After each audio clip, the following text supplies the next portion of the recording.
আল হালালু হালালুন লিল জামি' ওয়াল হারামু হারামুন লিল জামি'। কিন্তু আমরা প্যান্ট শার্ট পরি না।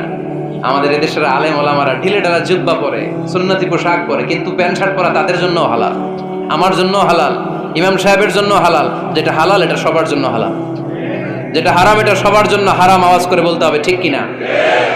জানেন না বোধহয় নিয়মটা, না?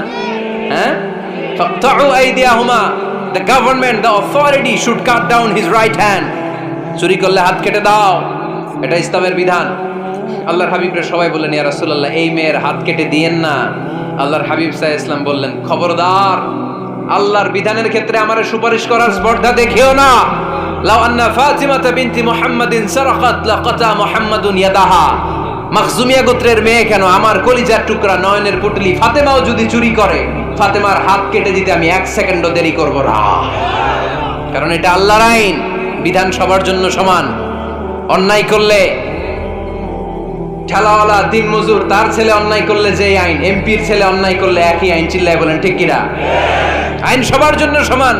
There is no difference between black and white, between upper and lower, between the richer section of the society and poorer section of the society, between the member of the parliament and factory worker, between the president of Bangladesh and the rickshaw puller. Everyone is totally equal, 100% equal, completely equal in the eyes of Quran, in the eyes of Islam. ইসলামের দৃষ্টিতে সবাই সমান, এখানে আলাদা নাই।